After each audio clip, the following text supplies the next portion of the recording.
And Callum Smith, Yard and Callum Smith had their opportunity, but this is number 1 and 2 with some gap.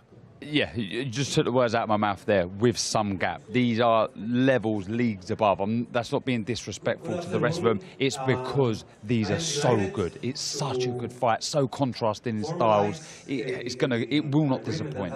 Yeah, Mauricio Sulaiman behind us, by the way, showing the belt that the winner, I believe, of Bivol Beterbiev are going to get. Look at that. I mean, Mauricio Sulaiman loves a new belt, doesn't he? He loves it. He loves finding a new belt. I think that's for Fury. That's for Fury and Usyk. Yeah, I think so. You've got the Ukraine flag there, and the GB flag. There you go. It is nice. It is nice. It is nice. I did say everyone is here. And I mean it. Everyone is here. Let's talk about Bivol. Obviously, I'm a massive Dimitri Bivol fan. I'm a massive Beterbiev fan as well. But just how good is Dimitri Bivol? I mean, a couple of really standout wins, Gilberto Ramirez and Canelo Alvarez. Yeah, the Canelo Alvarez thing, it has to stand out. He was naturally smaller, I understand all that. But the way he never crumbled under the pressure. Remember, Canelo nights are bigger nights. They're just crazy nights. And you go into a cauldron there of 20, 25,000 fans, and they're all massive Canelo fans. Yeah. And he coped with it. And it wasn't by brute strength. He didn't use his physical attributes so much. I mean, his weight, the natural weight. He used his brain. He kept that distance. Every time Canelo took a gap and took a little space before he goes again, he smothered him with straight punches, with work. It was such clever boxing. And against Ramirez, a big guy, I know he come up, but actually a bigger guy possibly, even though he boxed at he's a cruiserweight now, so yeah, exactly. Yeah. He just controlled everything. And I thought we'd seen him turn a corner there, Bivol, in how he could be more crowd-pleasing and still very clever, like he is, and technically very good. Went back a little bit in his last fight. I thought he played his safety first. I thought a little bit against Lyndon Arthur. Just did enough.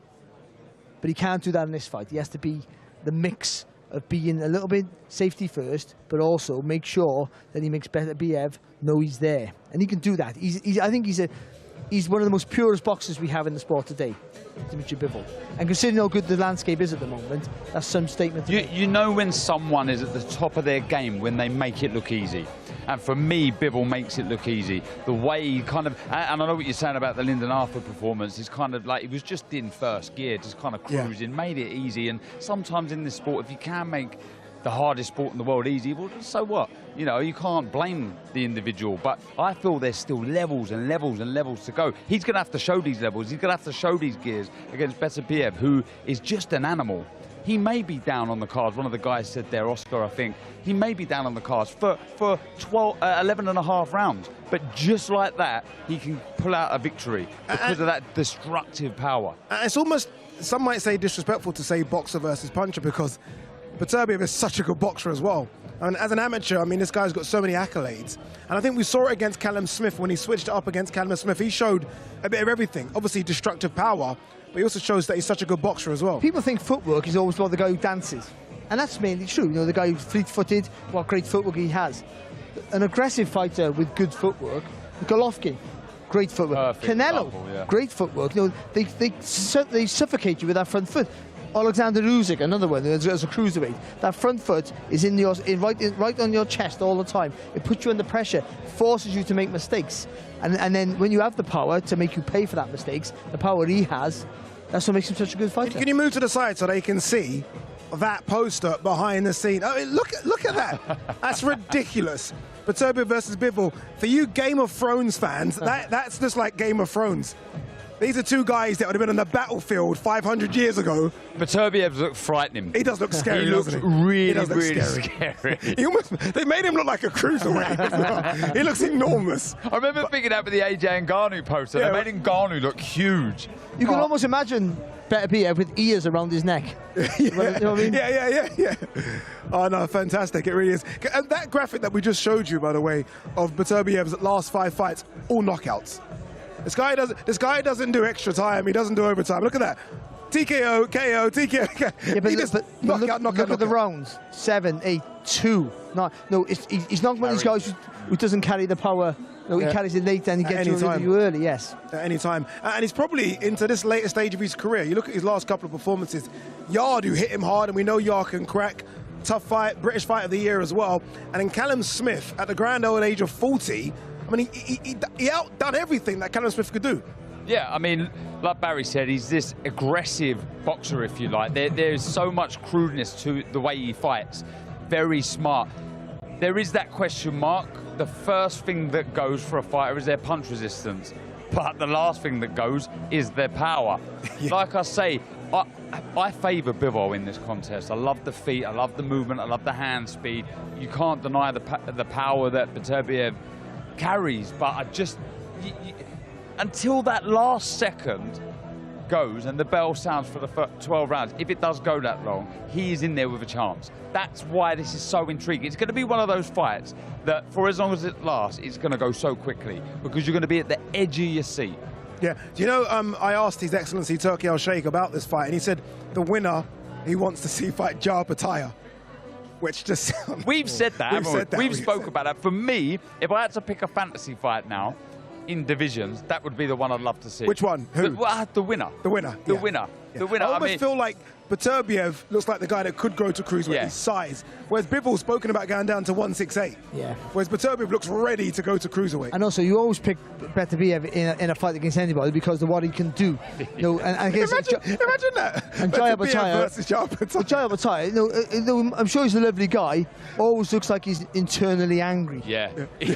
Simmering underneath, like you said the wrong thing to him by mistake, that he's going to blow up. Who would you? Again, this is just, we're playing fantasy matchups. This is the fans in us. We can. Now. You know why? Because His Excellency has said that we can, because they do fantasy matchups. Beterbiev versus Opataya. Opataya. Yeah, I'd say he's probably my favourite fighter out there at the minute. Really? I love that, no-nonsense. Oh! I'm not sure. Like, I think his feet are so good, Barry. Yeah, like, the way Opataya moves is perfect. But he's hittable. Perfect. We've seen it against Marius Breedis, which obviously was his first big fight, so the occasion may have got him slightly, but still. And he boxed really well in that fight, and a clear winner in a relatively close-ish fight. But Beterbiev's better on his feet than Marius Breedis. You know, and until he shows a decline, the age is irrelevant. I love the way we've started talking about fights that might happen, even though we've got an undisputed coming up 1st June. That's just what we do. That's what we do, because these fights now are starting to happen. As fans, you're starting to get what you want, and you know, at times that's not been the case. It's brilliant. Do you almost feel like for Beterbiev here, and look, he's got this amazing knockout streak, was it 20 fights, 20 wins, 20 knockouts. Yeah. If he were to stop Bivol, I mean, you know, there's always this pound for pound discussion. I think he's floating around 5 or 6. If he were to become undisputed by stopping Bivol, where is he in that lofty pound for pound range? I wouldn't disregard anyone saying that he was #1. If someone was to say he was #1, I wouldn't rubbish it. Wouldn't argue, yeah. There's an argument that he's already in the mix-up with, I think you've got to put Crawford and Inoue 1 or 2. Yeah. And argue where they are.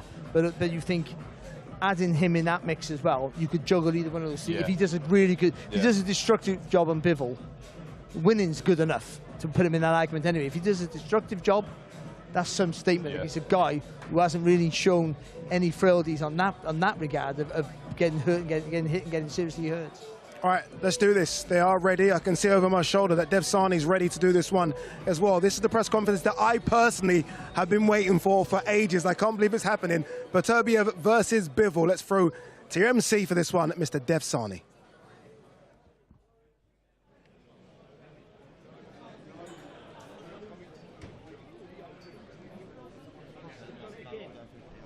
We're getting no audio through PA.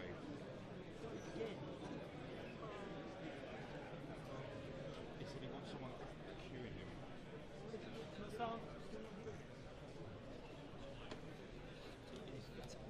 no audio through PA. It's on now. Right now.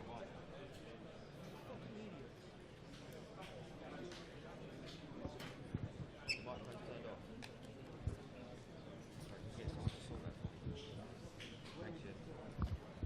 These things happen. It's called live TV. These things happen. There's a technical problem with Dev's mic. We are going to try and get that sorted as soon as possible. But, I mean, you got me for a few more minutes. That's the bonus of this thing. You're good at this, it's a bonus. You're good at this. Nothing wrong with having Ade for a few more minutes. Put your glasses on, lad. No. Shall I put my glasses on? You want to see my glasses? No, you put his glasses on. I'll show you my new glasses. Yeah, 1 second. Hold this. I got you. Go on. Are we good to go? Are we throwing? Or can I show my new glasses? Have I got time? There you go. Go on 1 second. I want to see you wear them again, Barry. I said they're too big for my head. Andy's got a massive head. Look at that. There you go. Fantastic. All right, let me throw to Dev Sani. This is take 2 now. Fingers crossed it works. Dev, take it off. Okay, we're going to try all of that again. That is live TV, ladies and gentlemen. Hello, welcome. Wherever you are joining us around the world, welcome to Outer Net London. And whenever your eyes see this stage, whenever the media gathers in this room, we know that something big is about to happen. It's another groundbreaking, monumental press conference. Now, Riyadh has really become the home of big-time boxing. Let's go back to October, the battle of the baddest. Fury versus Ngannou, the lineal king of heavyweight boxing against the lineal king of heavyweight MMA. We then moved on to the day of reckoning, December 23rd. Anthony Joshua, Deontay Wilder, and a star-studded undercard. What about knockout chaos? Just last month, Anthony Joshua, Francis Ngannou, a moment, a knockout that we'll never forget, all happened in Riyadh. May 18th is another one for your diary, as if you don't already know. The first undisputed heavyweight champion of the century will be crowned as part of Riyadh's season. Tyson Fury and Alexander Usyk will finally meet in a ring of fire with absolutely everything on the line. Well, today we're here to announce the latest and perhaps the greatest in all of these shows so far. We'll be back in Riyadh on June the 1st. Now, as part of Riyadh's season, this is a sporting rivalry that has gone on for years and years and years. It's one of the fiercest, most intense, most bitter rivalries out there. UK boxing promoters Frank Warren and Eddie Hearn will each pit 5 of their very best fighters against each other. It will be Queensberry versus Matchroom. There will be pride on the line. There will be glory on the line. And there will be an awful lot of bragging rights on the line. Over 30 years of rivalry will spill over into the ring. And stick with us, because we'll be announcing and unveiling those fighters very, very shortly. It's a Riyadh season original. Now, the main event on June the 1st, it's about as good as it gets right now in boxing. If you're a fight fan watching this stream, if you're a member of the media in this room, this is on your list of dream fights. The dream becomes a reality. June the 1st, 2 pound-for-pound ranked fighters, 2 of the best fighters in the whole world, will collide and decide who the unified and undisputed light heavyweight king really is. On one side, you've got unbeaten WBA, IBO World Light Heavyweight Champion Dimitri Bivol, perhaps the best pure boxer in the world right now. And he takes on the unified WBO, IBF, WBC and lineal World Light Heavyweight Champion, perhaps the most destructive puncher in boxing, in Artur Beterbiev. It is quite simply the best versus the best. Now, this event is brought to you to fans worldwide by Frank Warren on behalf of Queensberry Promotions and Bob Arum for Top Rank Incorporated and Eddie Hearn for Matchroom Boxing, in conjunction with Riyadh Season, National Events Centre, the General Entertainment Authority, Gold Star Promotions and Seller. OK, let's bring onto the stage some of the key players involved in this historic bout on June the 1st. Let's first welcome to the stage the long-standing manager of WBA World Light Heavyweight Champion Dimitri Bivol, representing World of Boxing Promotions. Please welcome Vadim Kornilov.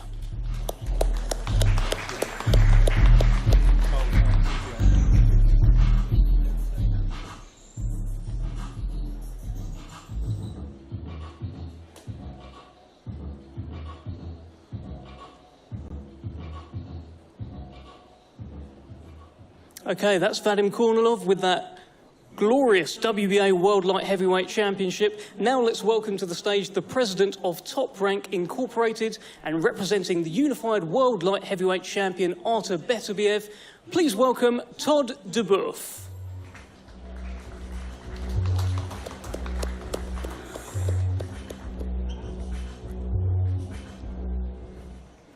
OK, now let's welcome to the stage, representing Queensberry Promotions, Hall of Fame boxing promoter, Frank Warren.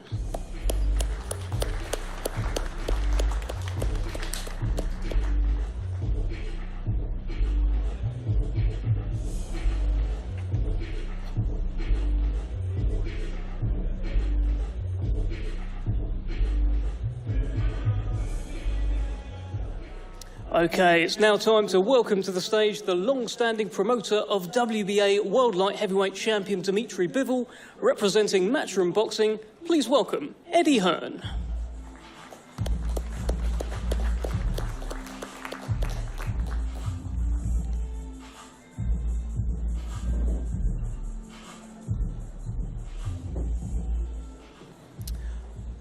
Okay, let's get the fighters onto the stage. Let's first welcome one of the supreme technicians in boxing today. One of the best pure boxers out there. He is unbeaten in 22 fights. He is the long-reigning WBA World Light Heavyweight Champion and IBO Light Heavyweight Champion.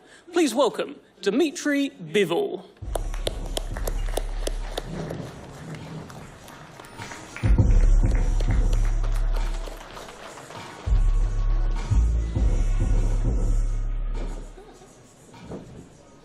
Okay, now let's welcome to the stage a champion who has knocked out every man that he has faced. Unbeaten with a perfect record of 20 fights, 20 wins, 20 knockouts. He's the reigning unified WBC, WBO and IBF World Light Heavyweight Champion. Please welcome Artur Beterbiev.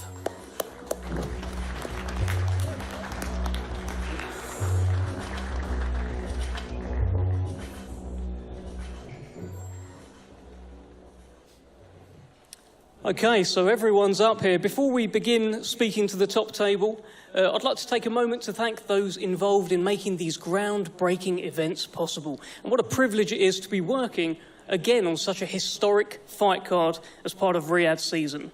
Firstly, we'd like to express our heartfelt thanks to the custodian of the two holy mosques, King Salman bin Abdulaziz. And to His Royal Highness, the Crown Prince Mohammed bin Salman. And of course, His Excellency, Chairman of GIA, Turki Al-Sheikh.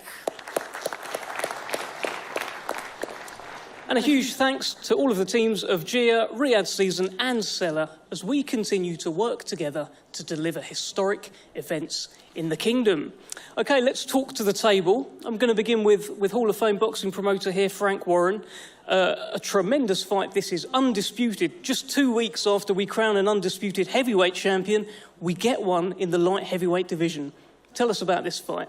We do, but just before that, I'd also, on behalf of all of us here, like to thank King Salman and the Crown Prince Mohammed bin Salman, and also the Chairman of the General Entertainment Authority, His Excellency, Turki Al-Sheikh, and thank you so much for making all this happen.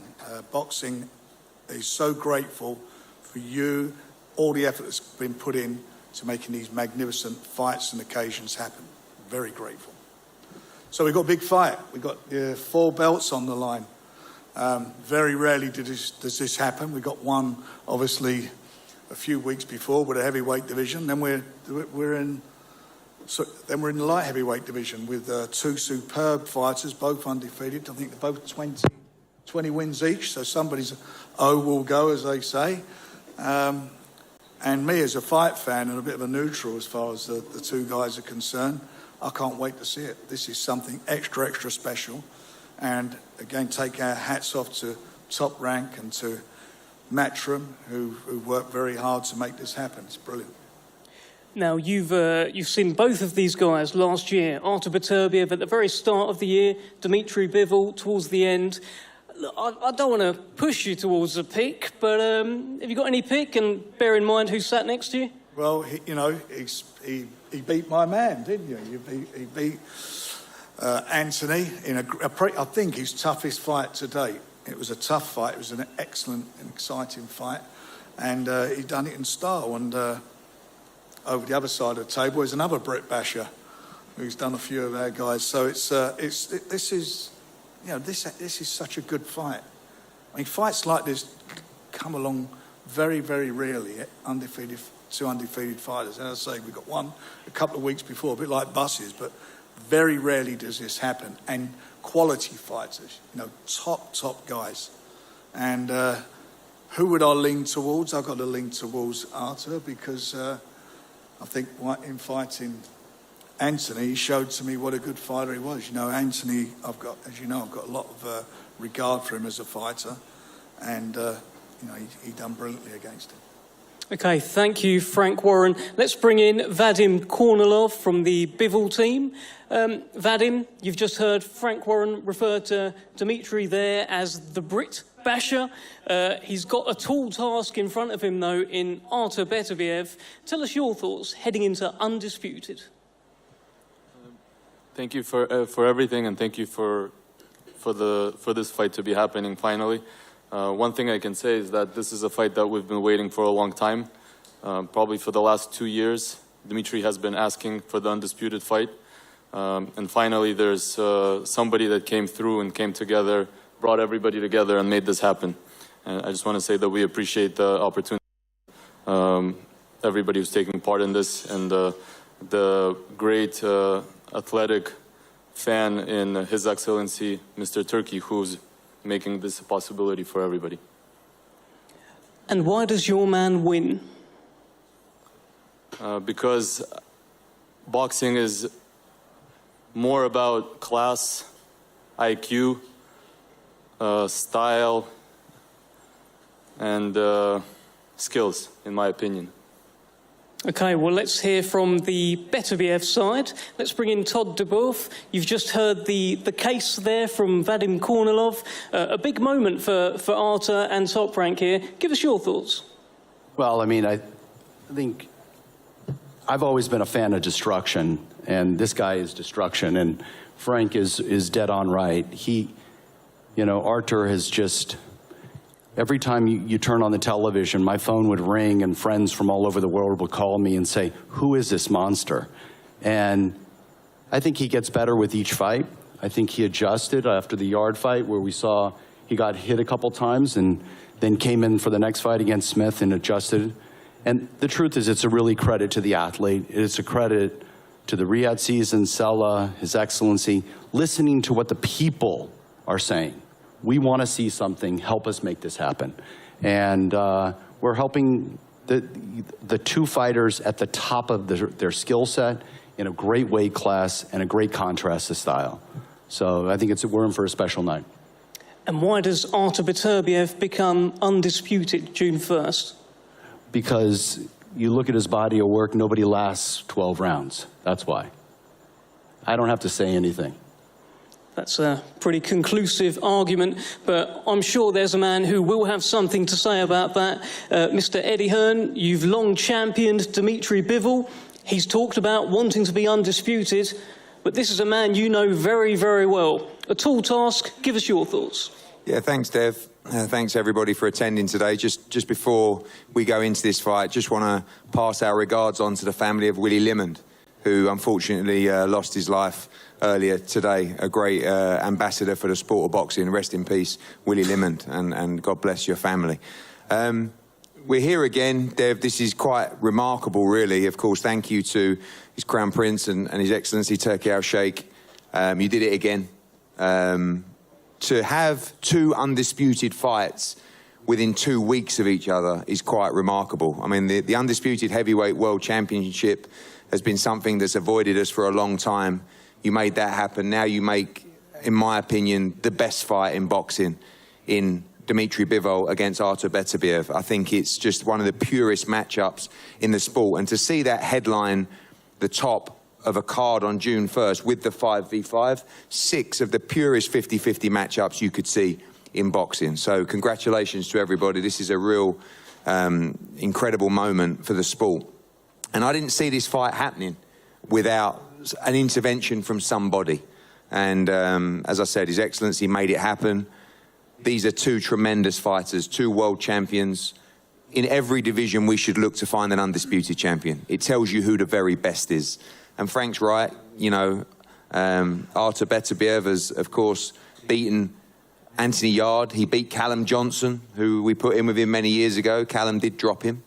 He beat Callum Smith as well. And Dimitri Bivol beat Craig Richards and beat Lyndon Arthur as well. And I just feel that this man to my left, as Vadim says, his boxing IQ is on another level. And it needs to be against, as Todd said, you know, one of the most dangerous men in the sport of boxing.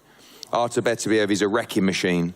But this guy, I believe, is pound for pound the top fighter potentially in the sport. And when he beat Canelo Alvarez, who was the clear pound for pound #1 in the sport, I don't think he actually got the credit that he deserved. And he did that with consummate ease.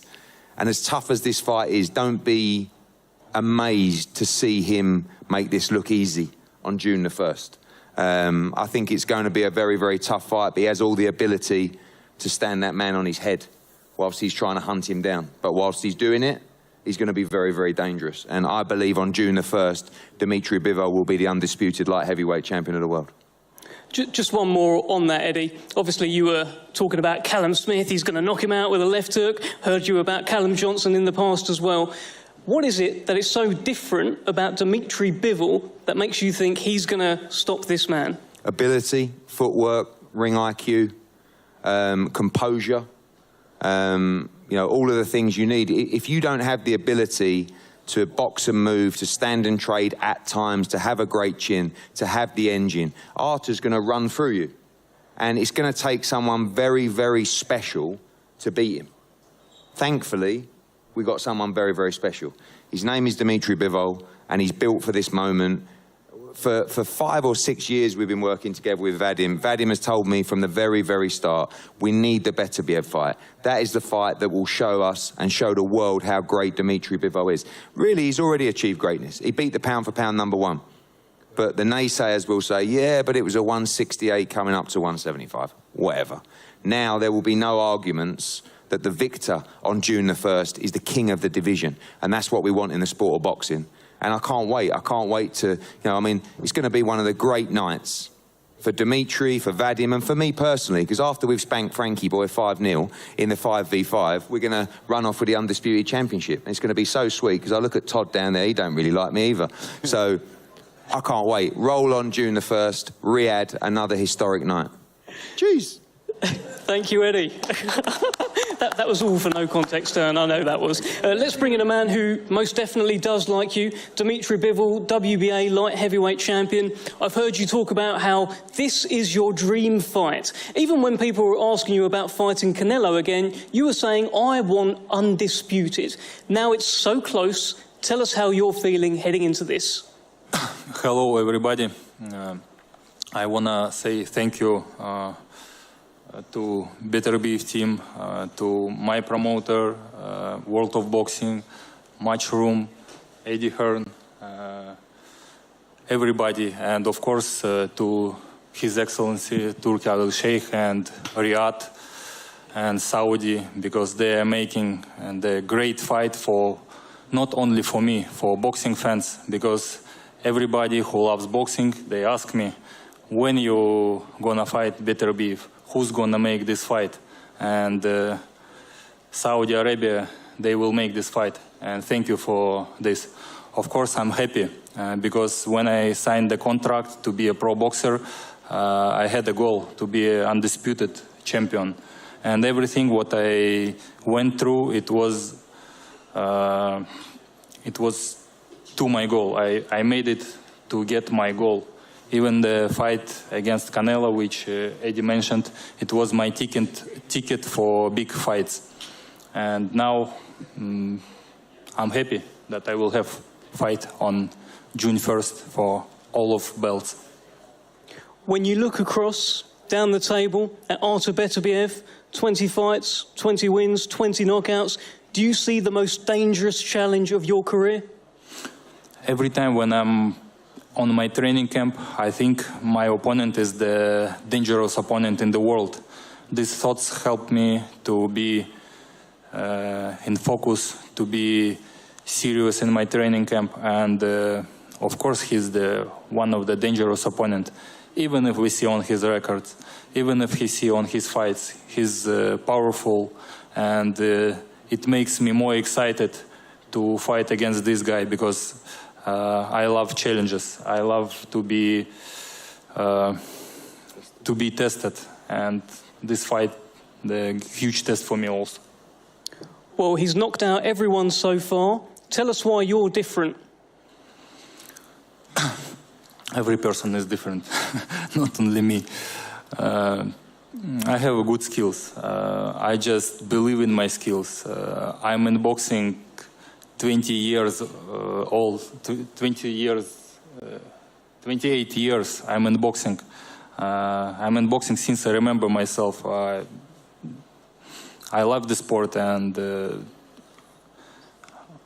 I think it could help me, my experience and my mentality and my skills, my camp.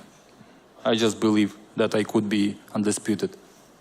Okay, well, let's bring in Artur Beterbiev. You have been also dreaming about becoming undisputed, getting that fourth belt. It's just there, that fourth belt. How do you feel looking across, seeing it? Tell us what's on your mind. Hello, everybody. I'm happy to be here. Not first time. Thank you for everyone who make this fight, for His Excellence, for Top Rank, for Frank Warren, for his team. What you ask me? I mean, you can see the belt there, the belt that you've wanted for so long, Artur. Since 2017, you wanted to keep collecting the belts. How do you feel seeing it there and going into this fight? I see another belt. And what about Dimitri Bivol? Thank you, Artur, terrorising me. Do you just see just another opponent? I mean, this is an unbeaten champion. Like you say, I'm collecting belts and I need one more. You've both been world champions since 2017. In your opinion, why has it taken so long for this fight to happen? I don't know. He knows better. Ask him. Dimitri, why has it taken so long for this fight to happen? To be realistic, yeah, you ask him, he doesn't speak, I will say from him. Of course, we know boxing how it's happening, and all fighters was with the belt with Top Rank. I asked my team a lot of times, I wanted this fight, and I got answer only that it's not. There is no person who will make this fight.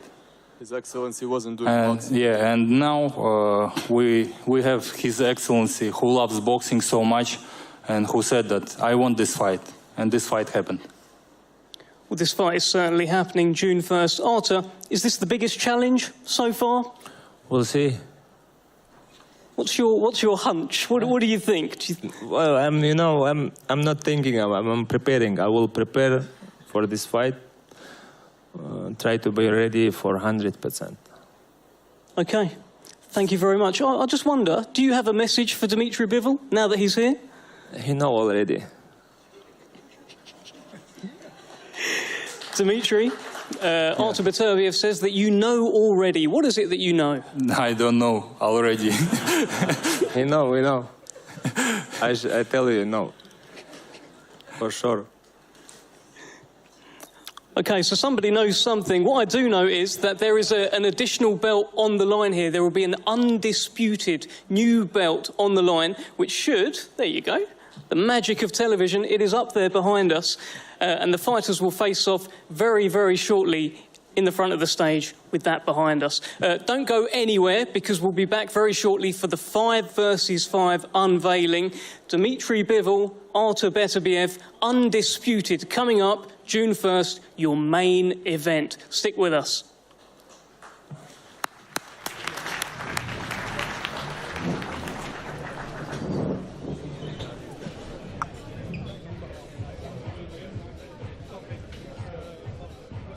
Wow, there you go. I mean, Beterbiev, very, very short with his words, which I almost find very, very intimidating and scary. Something's happened there. He was indicating that you know what happened. You know, I wouldn't rule out that Beterbiev. Tell him what you saw me. What you think? He may have chinned him or hurt him in sparring or something. Really? Well, the way he was saying it, you know, and Bivol sort of laughed, he smiled, he looked a little uncomfortable. I reckon something's happened there. Interesting. Are you with this theory as well, Mr. Conspiracy Theorist Barry Jones? Yeah, whether he's done it or he knows somebody who has done it in sparring, maybe. But there's something there, and rightly so. You think, if they've been even though they're junior and senior, they've been in the same team, they've been around the same people. It's only logical to say that they've sparred the same people, or possibly maybe sparred themselves at some point. Yeah, maybe. What I do love is when you see all those belts.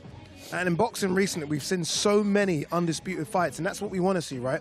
The fans at home need to know who is number one. Absolutely. Yeah. Absolutely. And it was quite chilling when he said, I'm collecting belts, and Bivol is that last belt. You know, that's all he cares about. He wants to be the governor, the undisputed champ in this division. All right, here we are. I mean, this is the one we've been waiting for. It is the big press conference. We spoke to or saw. Look at this. By the way, before we go, look at this. I can't wait. June 1st, live on the Zone. Look at that. Sensational. Artur Beterbiev versus Dimitri Bivol for all the belts at 175 pounds. Wow. Wow. Stick with us. Not just that on the Zone. So much more coming your way as well. Hey, champ. I know why you're here. You're a born winner, the top dog. You have a proper punch on you. It only takes one, eh? But I know you're not all about throwing haymakers. You know your bobs from your weaves, and you know the Zone's got over 100 live events every year. Over 100. Proper stat. All the action, the chaos, the comebacks, the non-stop knockout. Big fights every week. So get those gloves back on. Together, we're boxing royalty. The Zone, undisputed.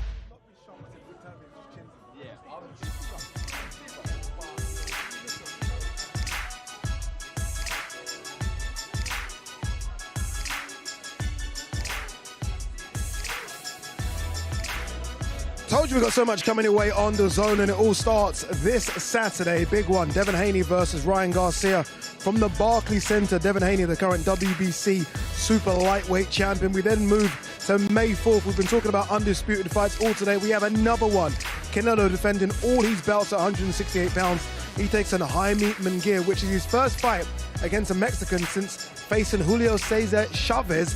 And then the big one, right? The heavyweight division rules boxing, and these two are trying to see who rules the heavyweight division. Tyson Fury versus Alexander Usyk for all the belts in the division. That one Saturday, May 18th. Live on the Zone worldwide, May 18th. The fight of the century. Tyson Fury versus Alexander Usyk for the undisputed heavyweight championship of the world. Tyson Fury looks to reign as king of the division. But Alexander Usyk is undefeated and coming for the crown. For the first time in over 20 years, all the belts are on the line. Ring of Fire, live on the Zone worldwide, May 18th. How are you, mate? Good. How are you? Oh, hello.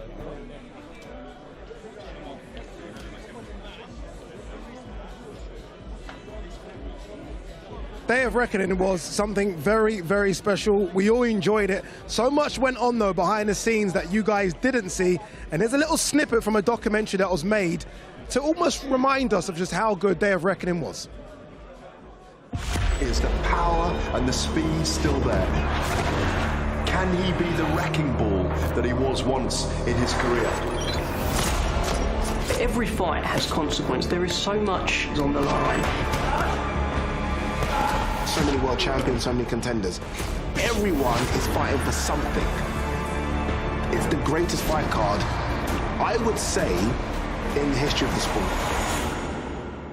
I was at a weigh-in for a fight, and my phone was pinging and pinging and pinging and pinging. There's been a lot said about me meeting with Eddie Hearn for the first time. Two top promoters in the UK have never even met. I like to rack my brains. I'm like, has that ever happened? It's never happened. Well, basically everyone hates each other. This has been a coming together. This has been a light bulb moment. Fight cards like this just do not happen. 10 boxers from the top 15. That's extraordinary. There's such a collection of characters. The boxing world is talking about it. There's such a buzz for this show. AJ posted the other day and said, the lion in the circus. And that's what it is. It's a heavyweight circus. Let's go. No working for me Saturday night. Let's get down to business. Shut the f*** up. Even don't start with me. This is what's gonna make you or break you. Ladies, bro! Every baby has a daddy, and I'm gonna beat you like I'm your daddy. I always say don't blink. because you just don't know what's going to happen. When it happened, bam, baby, good night. Let's get ready to Right hand from Parker, and now the right hand lands from Wilder. It's the craziest card ever. It's not supposed to be this good. Everyone is fighting for something. We have not seen this for decades. It was time for everybody to get together. When you didn't think it could get any better, it gets better. December 23rd changes the landscape and the course of heavyweight history. I know how to fight, and I'll fight to win.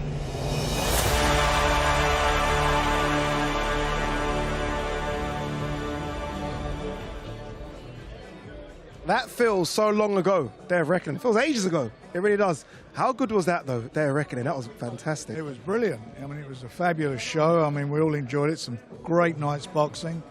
And here we are again. Here we are going again with another great show. Here we are again, Eddie. That was good, though, Day of Reckoning. You made your debut in there as well, your acting debut. No, Eddie, to be honest with you, I mean, you are, I've seen a lot of people in Hollywood. You are everywhere. I'm everywhere. I mean, I didn't know if it was the Day of Reckoning or the Addy show. I mean, Addy Oladipo show, that's what they're calling it. The Addy What we have there, though, is the Beterbiev and Bivol show. That was an interesting press conference. Yeah, listen, I thought, just to spice it up a little bit, I don't really like him, to be honest with you, Beterbiev. No? I think he's arrogant, rightfully so, because he's incredibly dangerous and he really believes in himself. But at the same time, we're here to talk about the fight. Yeah. And I just said to Dimitri after the head-to-head, I said, excuse my French, I won't say the word, I said, let's him up. Yeah. Let's take him to school. Yeah. Because I really want to beat him, because I thought Callum Smith was going to do the job. He wasn't good enough. Yard wasn't good enough either, unfortunately, and that shows you how good Beterbiev is. Bivol's special. But I'll tell you what, it's going to be a tough fight. And so it should be for the undisputed championship of the world. Indeed. I mean, to Eddie's point there, Frank, I mean, they do need to realise they do need to sell it as well, don't they? It's an opportunity. It's the world's media here. I mean, people come from far away. If you are Beterbiev, I know that he's quite stoic in his demeanour, but he's got to say a bit more. Well, I absolutely agree with everything that's being said there. But you know what? He's one of those guys who does his talking in the ring. And he does do it. And he's got the most perfect record in boxing. 20 fights, 20 knockouts. You know, he's something extra special, in with another extra special fighter. And we all know these guys backwards in the UK because they've beaten our best. I'm about to say that, right? You're right. Between them. They beat our best Smith. fighters between them. So you've got something extra special. You know, Eddie's done a brilliant job with Bivol, bringing him through as a top rank as well with Beterbiev. But I just think you've got a very extra special fight there. 4 belts on the line. And I was watching, I'm a bit of a neutral watching it, so I'm watching the two guys in the face-off. And I've got to tell you something, if we hadn't said stop, they'd still be doing it. And if you come back tomorrow morning, they'd still be on the stage, you know, not blinking and not moving. It's, you know, this is going to be something extra. It was actually spicier than I thought in that respect. Yeah. Because, you know, when Beterbiev said to Bivol, he knows. It just sparked a little bit of aggravation, I think, in Bivol. And the head-to-head was interesting, deep in the souls of that one. I just wonder if Beterbiev, they were in the same Russian amateur team. Beterbiev was a senior, Bivol was a junior. And I wonder if he still looks at him like that. Like, I'm the senior man around here, you're the junior guy. Well, maybe. He may in his way think that, but I mean, what's he, 39, the other one's 32, 33? 33, I think. 33. Bivol, yeah, that's a big age gap, especially as a young man, and he'll obviously respect him. But, having said that, he's done everything that you can do as a fighter. He certainly has. And I'm sure, deep down, there'll be a lot of respect also from Beterbiev to Bivol. All right, anyway, enough of the niceties. We're here for 5 versus 5, the announcement. It's all going to come up on the screen behind us very, very shortly. You guys have done your 5 versus 5. The world's media have been rumoured and circulating about who the 5 versus 5 is. Are you both very happy with your 5 choices?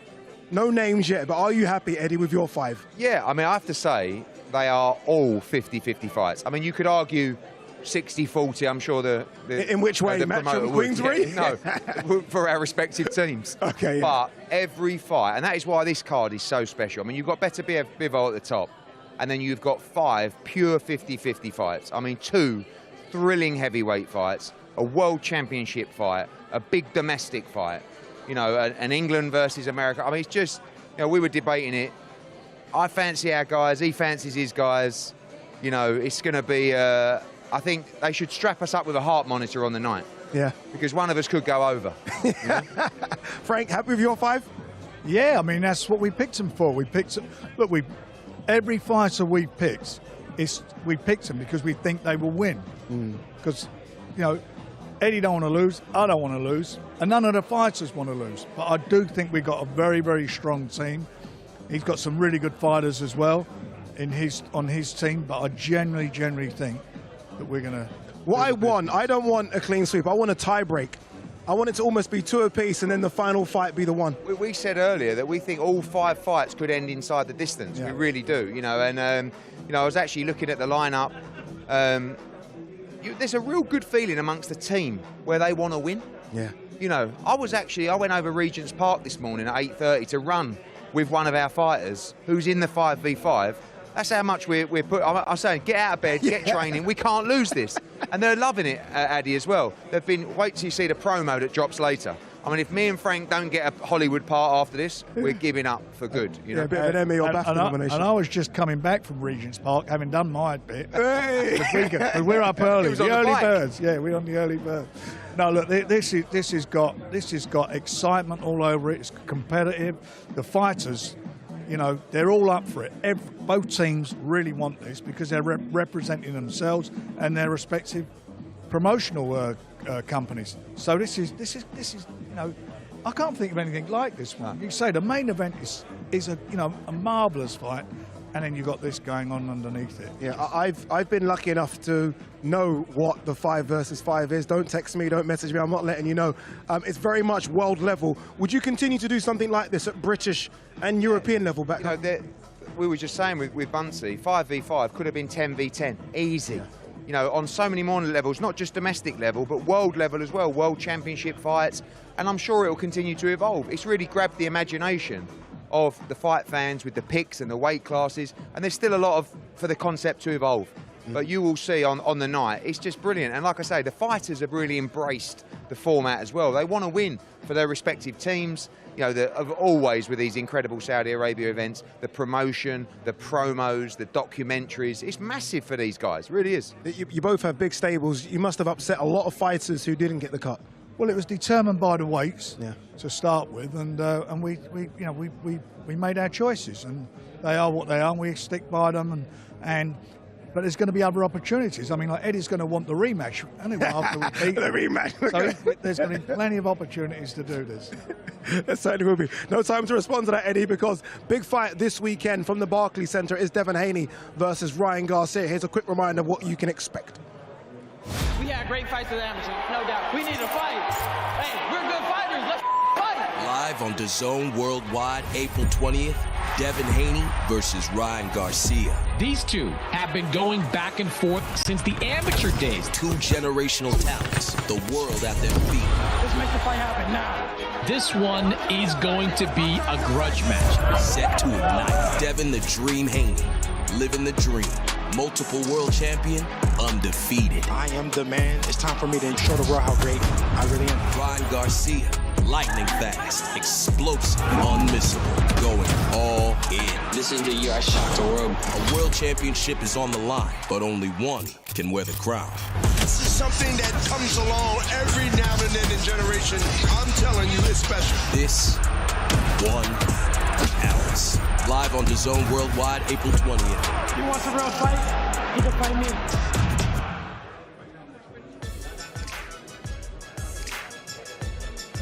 It isn't just about the fight on Saturday anymore. With these big events, now it's about the week. Media workout on Wednesday, Gleason's gym. That one, I will be there for that. I'm hopping on to my private jet, and I'll be in New York very, very soon. Press conference on Thursday, then weigh-ins. Fingers crossed, both make weight. No problems on Fridays. Then, as you guys know, showtime on Saturday. Good fight. Yeah. Good fight. Good that one, isn't it? Really good fight. Don't talk to him. Yeah. Don't talk to him. Oh, come on, guys. We've got the other. Come on. We're not going. Come on. We're a team. It's a good fight, though, isn't it? Just because, really good fight. I guess the question marks about it is, where's Ryan? I think we know where Devin's going to be. I think we all know how good Devin can be. That's the case of, will Ryan turn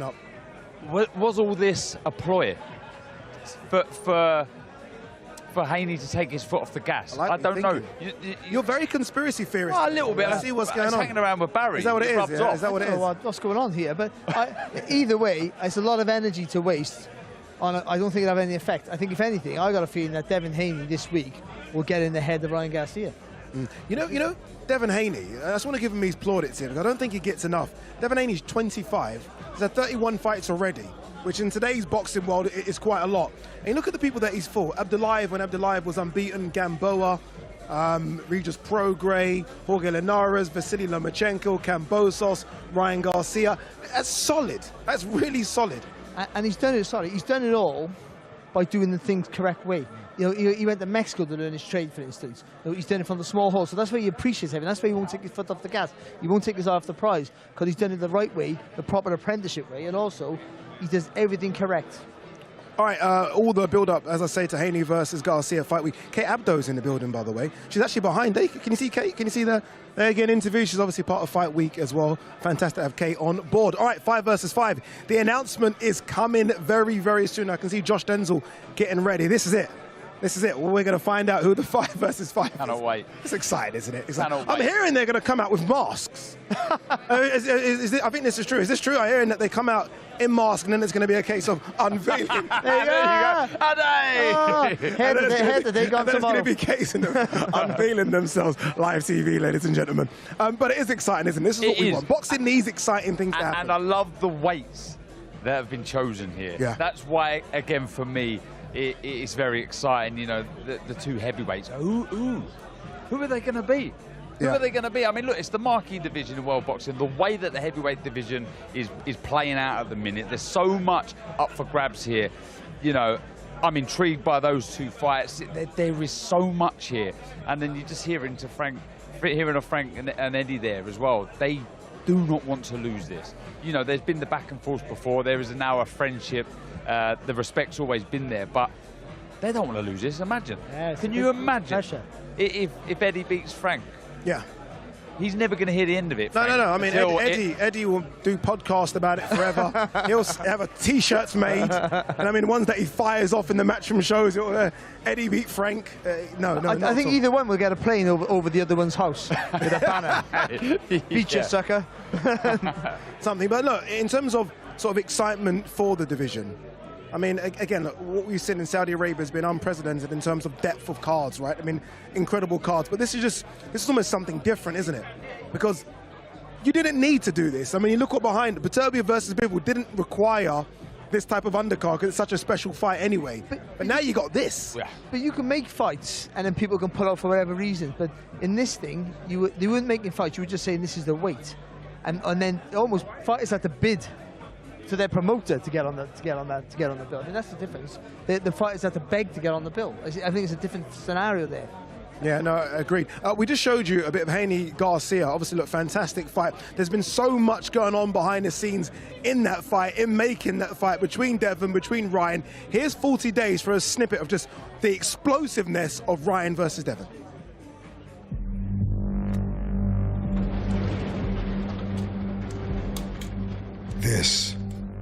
All of this is a story that winds and twists, heightens and builds, and pits the savant against the showman, right back where they started, opposite each other, inside the square circle, as their rivalry looped closest on April 20th. Me and Devin, we had a long history in the amateurs. We've been fighting since we were 7, 8 years old. This time it's for the WBC Championship title bout. Everything's on the line for this one, for sure. Consider this bout different in every conceivable way. Different for the familiarity in play. The 6 previous meetings, all in the amateurs, this duel currently split at 3 wins apiece. Ryan, he was my biggest rival in the amateurs. It was only a matter of time. Different also in styles, featuring Devin the Dream Haney, the most technically proficient boxer on earth, and Ryan Garcia, king of quickness. That savage left hook forever aimed at suspect chins. He can take an ass whooping, but can he take an ass whooping with 8-ounce gloves? We'll see if he can weather the storm. It's boxing's Game 7. Stakes higher, more visceral, dizzying. That's what all this is about. Number 7, the one that matters, the one that's for all the marbles. That's the story of two paths that shaped the other, two rivals, and what they charted since diverting. We were on a collision course since birth, it felt like. Despite the contrast, both men want the same thing: to win this fisticuffs Game 7 and take control of one of boxing's most stacked divisions. I don't care about Ryan. I care about greatness. Ryan is just in my way. He's just a guy that I gotta step on. Which leads to one final difference. In the case of the savant versus the showman, both might want the same thing, but doing it is another thing entirely. By the way, all 3 episodes of that are right now available on platform. You can watch it as well on YouTube. That's 40 Days. Devin Haney versus Ryan Garcia. I've watched all 3 episodes. Fantastic. Honestly, really is good to get an insight as to what both camps are like. I think those kind of things are so important. Because if you're a fight fan, you just don't know, do you? Yeah, you don't know what's going on behind the scenes, and you almost want to see a lot of what goes on behind the scenes. Look, we see a lot of the insight. We see a lot of what goes on. We're lucky to be in this world, but if you're at home and you get to sort of, you get to see what a camp's like at that level, what it means to each fighter, what they're going through, and yeah, it's a brilliant watch. Just quickly, you named who Haney had fought. I think Haney's that good that he's going to look unbelievable on Saturday. I think he's going to win this in spectacular fashion. Well, so do you think he's, and it's a very deep division, so be careful with your answer, but do you think he's the best 140-pounder then? I mean, bear in mind, Matthias. Again, similar to when we said about Lopez pound for is there. There's pound. quite a lot in that division. Yeah, he's that good though. Like, for what Barry said, the reasons he does everything so well. He doesn't offer many mistakes. He's punch perfect. Is he elite at anything? So Yeah. is he 10 out of 10? Yes. What? Yes. His patience is Okay, his patience, and his jab is superb because he's aggressive with it. He steps back with it. His judgment of the distance, those things that he controls the space between you and your opponent, which is the most important space. He controls that superbly. We've seen it against Kambosos. He couldn't do it against Lomachenko, but Lomachenko's an all-time great talent. But against everyone else, he's been able to control that. Against Regis Prograis, he turned into the puncher because he controlled that space. Him and Teofimo Lopez, they need to fight each other to find out who's the best at that division. That's the one, isn't it? That's the one. That's the one. And those guys have done the face-to-face. They've done it before. They were supposed to meet at 135 pounds. Didn't happen. Could they meet at 140? But obviously Devin Haney has work to do to take some Ryan Garcia this Saturday. And it is live on the Zone. You probably just heard Dev behind me there tell everyone to take their seats because we are that close from this 5 versus 5. Josh Denzel getting his lungs tested on the mic as well. This is it, isn't it? This is it. This is it. I'm desperate to find out who the fighters are. We're going to find out. I think we are going to find out. I think this is it, you know. We are. Hello and welcome to a Riyadh season original.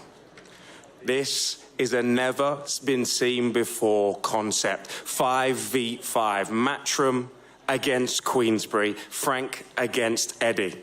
And let me tell you, I can't wait. Now we would, at this time, like to thank our hosts and those that have made this groundbreaking event possible. The custodian of the 2 holy mosques, King Salman bin Abdulaziz Al Saud.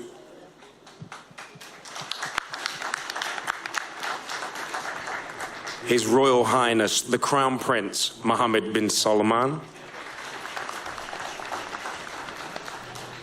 And the chairman of the General Entertainment Authority, GIA, His Excellency, Turki Al Sheikh. Why are we here? This is a rivalry that runs deep. It spans generations, passed down from father to son, a rivalry born even before their foray into boxing.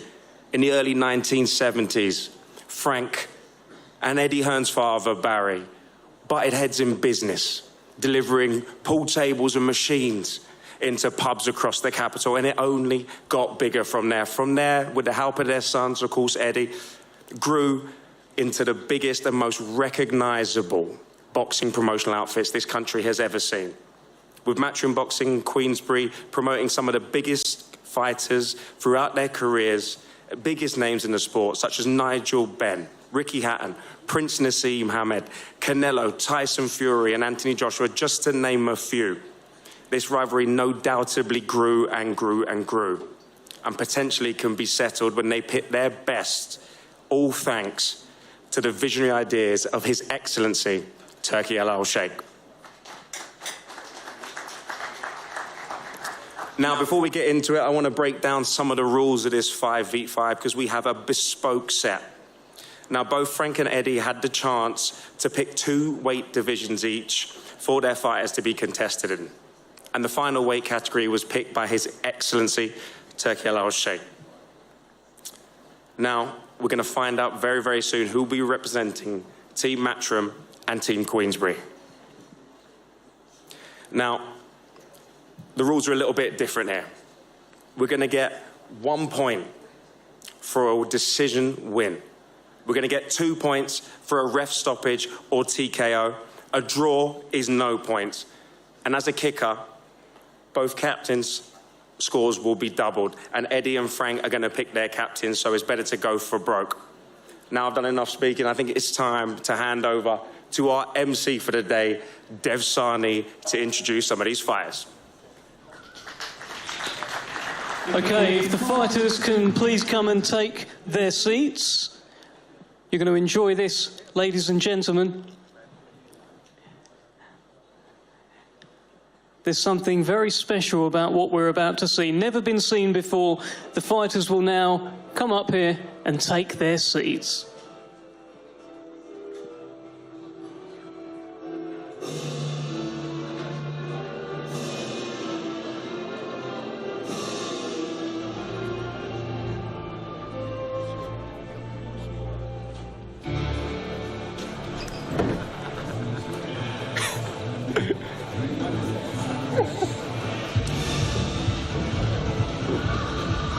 It's a Riyadh season original, and original is definitely the word that comes to mind. This could be a movie.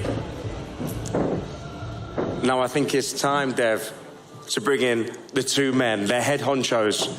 Why this fight is happening. You can see them behind me. I think it's time we bring them in, right? I agree, Josh. I think it's time. It is now time to welcome to the stage the man with perhaps the loudest mouth in boxing. You may recognise him from the front cover of Men's Health magazine or from the 400 YouTube interviews a day.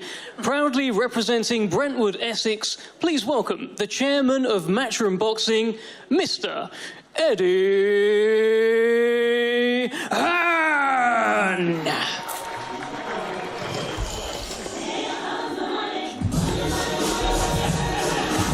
You're looking very smug, Eddie. Confident.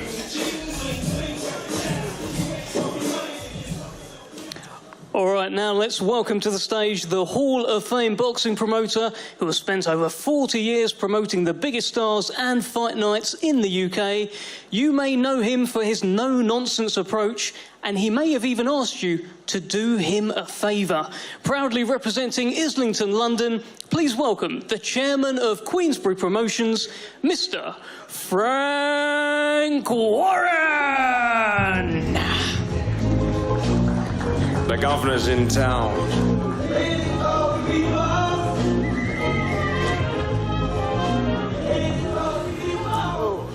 I've got to say, boys, you both look very confident. I've never seen so much teeth from both of you. Well, you've got to believe in what you're doing, and we believe in what we're doing with our team. We've got the team here. All will be revealed soon. There we go. Listen, I started off and I briefly touched on this rivalry and how long it's been going on, the fact that it stretches through generations. But I think who better to ask than you two? Eddie, I'm going to start with you. Where did it start? Well, I mean, many decades ago. You know, you were talking about fruit machines and billiard halls. I mean, even before they were recognised names, there was almost a rivalry. Even growing up as a kid, 9, 10, 11 years old, I'd hear the name in the house. Wasn't always the most pleasant conversation, but they were on the phone arguing and they were rivals. And I think the rivalry has been great for British boxing. You know, it's enabled the sport to grow. And, you know, Frank, same as my old man, same as me, we like to win. Yeah. And we don't like anyone else to win. And, you know, it is actually quite remarkable as we talk every week and we meet multiple times with His Excellency, that it has actually taken this long for us to work together, or even to speak. I mean, you're talking about 13 or 14 years where we never spoke. And it's not good for the sport of boxing. The rivalry's good, the competition's good, but now we take it to another level with events like this. And, you know, people talk about coming together for financial gain. Of course, we're running a business, but we come together because of the vision of His Excellency, who basically slapped us both around the ear and said, what on earth are you doing? Because he couldn't quite understand why you wouldn't want to make the biggest fights. Why wouldn't the two biggest promoters in the world want to work together and give fans the matchup? Now we've got the rivalry, the team concept. I mean, I went backstage, I bumped into this lot. They were going to lynch me. I mean, this is serious. We have to win. And although we're friends now, we're not really. I want to absolutely destroy Queensbury on June the 1st, as I said. And we will be there on the night, you know, beating our chests, willing our guys on. And these are massive fights for our guys. You've got world championships, you've got huge heavyweight dust-ups, you've got big domestic fights, you've got career-defining and ending fights. And one thing that I know that we do share in common is we love our fighters, and we want them to win desperately. And this 5 I've got here, I'm very confident we'll do the business in Riyadh. Fighting words early on in the presser. Frank, was it the same for you? Was the Hearn name, he shall not be named? Or was it always that deep? We were partners for a while. We did a breakaway snooker thing, Barry and myself, many, many years ago. And so very briefly, we were partners. And we did actually speak quite a few times over the 14 years, I've got to be honest. Those calls you were getting in the middle of the night, they were from me. No, this is, you know, there is a natural rivalry, we get that. We both love the sport, we both want to win, because we're, as Eddie says, we're competitive. We both feel for our fighters. We pick the team, the weights and the teams that we feel will make sure that will happen. And through His Excellency, you know, so much has happened since October, since that first fight in October with Tyson and Ngannou. And I said it would be a game changer, and I underestimated that. It's been a double game changer. It's been nothing like this. And this is a Riyadh season original on the 1st of June.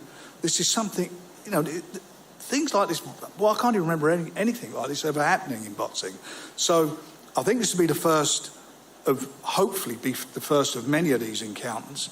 And I mean, and I'm sure Eddie will want another one, you know, for a rematch to try and get his own back after we wipe the floor with him. But this is going to be something special.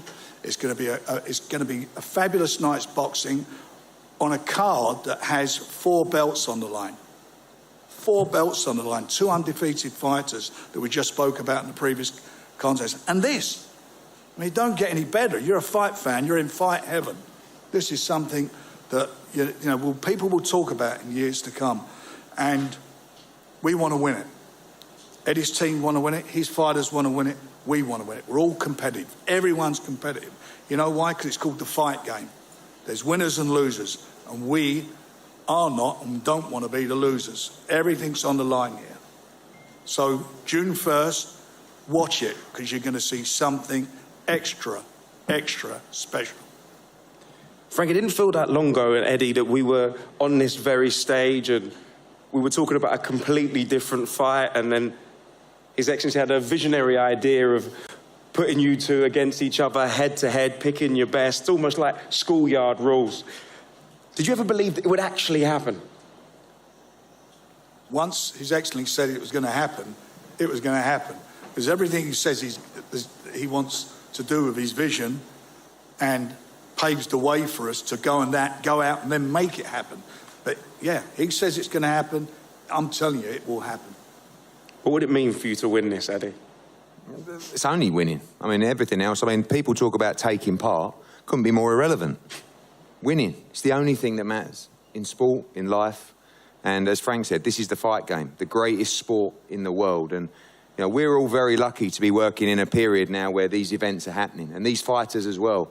You know, we want to thank, of course, Seller and His Excellency and the team who not just make the fights happen, make the event happen, make the promo happen. I think shortly you will see one of the best promos I've ever seen. These 5 have already been out to Bulgaria on a Hollywood film set, having an experience of a lifetime. And this is what it is. It's big-time boxing. It's putting boxing on the map with the major sports in the world. The purest, most beautiful, greatest sport of all is professional boxing. And now it's getting the attention it deserves, and the fans are getting the big fights and the big nights they've craved for a long time. Frank, would you echo Eddie's sentiments there? Every word of it. See, we agree. Every word of it. I mean, this is, you know, this, for me, I've been doing this now for 47 years, and I can't tell you how it makes you feel to be involved in this. It's like life-changing, and it's just so brilliant. And it's getting bigger and bigger. It's like this snowball coming down the hill. It's rolling down, and it's unstoppable. And event after event after event gets bigger and bigger and better. And here we are now, hopefully the first of our rivalry. And who knows, we may join ourselves together and fight somebody from the States or another part of the world.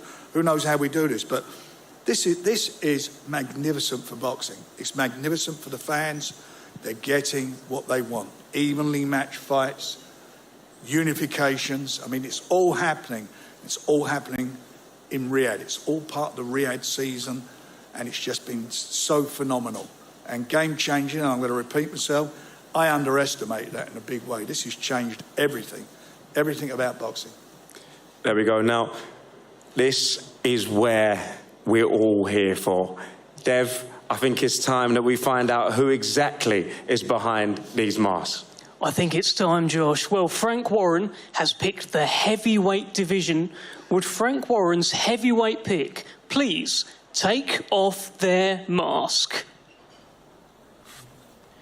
Whoa, dangerous stand. Well, here's a native of Greenwich, London, England. He has an outstanding record of 20 wins, only 2 defeats, with 19 wins coming by way of knockout. Ladies and gentlemen, introducing the former British, Commonwealth and WBA regular heavyweight champion, Triple D, Daniel Dynamite Dubois.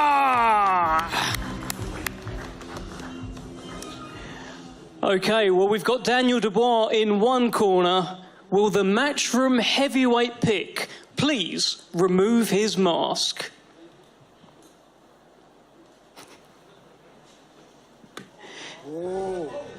He is a native of Zagreb, Croatia. He is unbeaten with a record of 17 wins and no defeats, with 14 wins coming by way of knockout. Ladies and gentlemen, introducing the Olympic bronze medalist and IBF mandatory challenger, Filip El Animal Hrgović. What a fight, eh? That is a great heavyweight fight. What a fight. I think actually I've become a little bit of a fan of a few Queensberry fighters, being part of these shows. Nick Ball, one of them, robbed last time out to become world champion. We haven't announced Nick Ball yet. Oh, my God. No, I'm saying I'm just a fan of him. I don't know what you're going on about. I don't know why you had to say that. But in terms of Daniel Dubois, a real character and a great fighter. However, this man we've been working with for a number of years now, and in my opinion, this is an elite heavyweight in Filip Hrgović, a guy who is on the verge of becoming world champion. We'll see what happens with the belts. We know there's a potential carrot for the winner of this fight in a massive fight, whoever that may be. But what a heavyweight matchup, Filip Hrgović against Daniel Dubois. Great matchup, and of course, 1-0 to Matchroom. Well, Eddie Hearn has picked the featherweight. Eddie Hearn has picked the featherweight division. There is no guarantee it's anyone that's already been named. Will the Matchroom featherweight please now take their mask off? Whoa. Here's a native of Camden, New Jersey, USA. An outstanding record of 15 wins, no defeats with 1 draw. Ladies and gentlemen, introducing the reigning, defending WBA World Featherweight Champion, Raymond Savage Ford.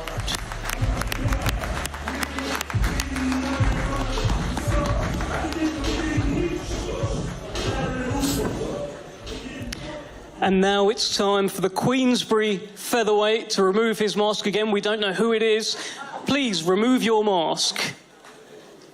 Well, he is a native of Liverpool, England, an outstanding record of 19 wins, no defeats with 1 draw. Ladies and gentlemen, introducing the former WBC silver featherweight champion, Nick the Wrecking Ball!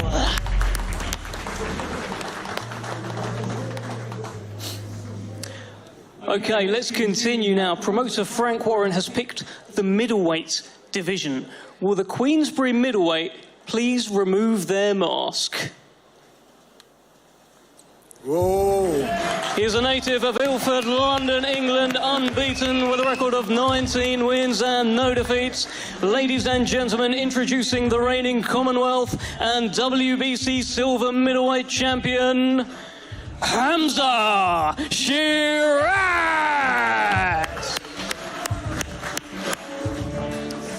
Okay, it's now time for his opponent on June 1st. We asked the Matchroom middleweight to please remove your mask.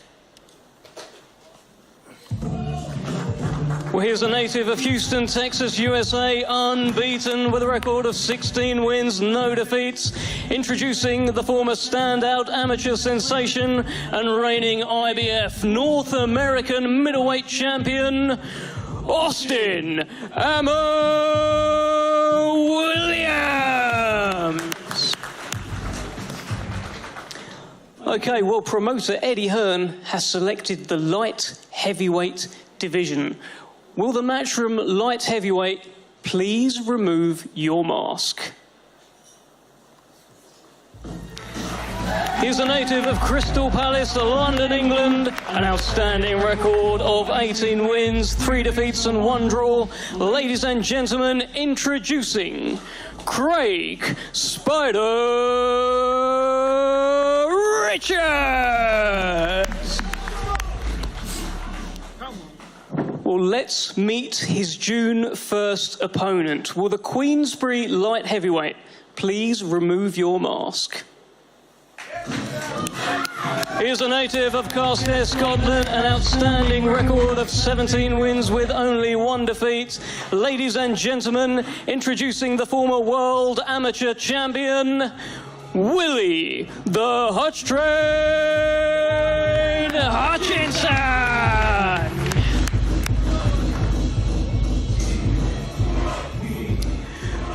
Well, ladies and gentlemen, for the final pick, His Excellency has chosen for there to be another fight in the marquee division of boxing in the heavyweight division.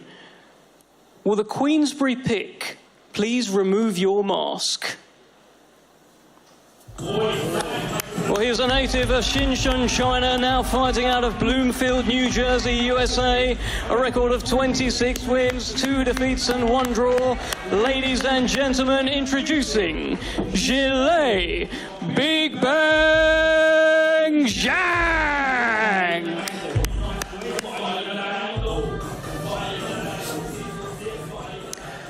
Okay, the final pick will now be unveiled. Will the Matchroom heavyweight pick please remove your mask?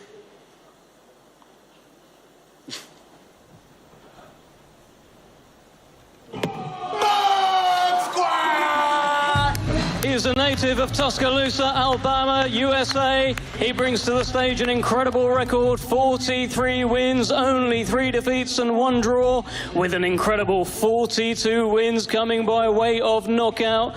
Ladies and gentlemen, introducing the former long-reigning WBC World Heavyweight Champion, the Bronze Bomber, Deontay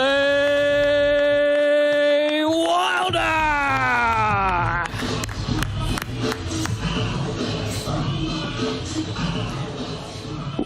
Eddie, I've got to start with you. I didn't see that one coming. Can we talk about Deontay Wilder? I think in football, that's what we call a super sub. Super sub, indeed. His Excellency said for the wild card pick, we could find the best fighter we could. I looked at the heavyweights available. I think this man has long been one of the most dangerous punchers in the division.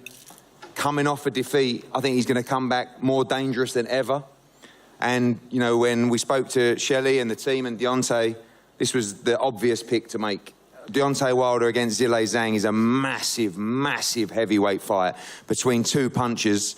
And we'll see what the future holds, but for one night only, we work together, and I believe this man's going to make a real statement and get back on the heavyweight scene and produce an epic performance in Riyadh. Well, if you're going to bring in a ringer, that's one way to do it, Eddie. Now, Frank, now you've seen the boys up close and personal on the same stage. You confident? Yeah, look, I'm a fan of all the guys. They're a good. He's got a very, very good and strong team now. But we got belief in our guys, and I'm looking forward to it. I really am looking forward to it. This is going to be spectacular. There's so much at stake, and I know that Deontay, for example, looking at him, he knows how important this fight is to him. His career's on the line, and it's the same with Zhilei. This fight is a big, big match for them. The winner of this goes back to the top table. So everything's on the line. That's the competition. That's how competitive that fight's going to be.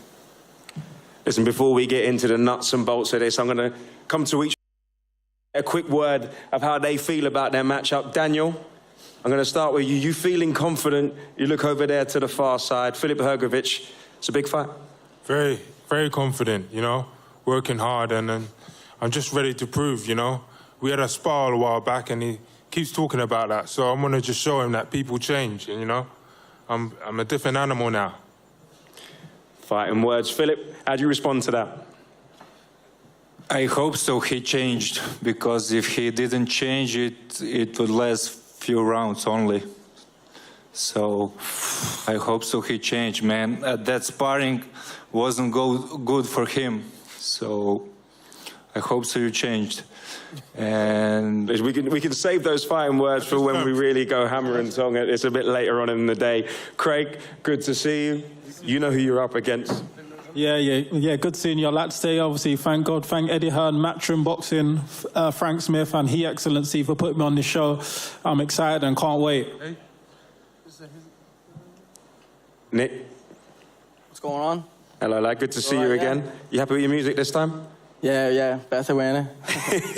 Listen, last time out, it was very, very close. You're up against another dangerous opponent. Confident you're going to get points on the board for Team Queensbury? Yeah, always confident. It's another massive opportunity for me, thanks to His Excellency and Frank for getting me the opportunity. So, looking forward to the fight now, yeah. Right. How would you respond? 5-0. That's all I can say. I'm going for the knockout, though. Nice and easy. Ammo Williams, the next US star, they're saying, in Eddie Hearn's stable. Now you're in the UK. We're going to be fighting in Saudi. How you feeling? The glasses are saying you're a superstar. You got to win with them on. Oh, yeah, I'm so excited. First, I just want to give thanks to everybody involved. This event is massive.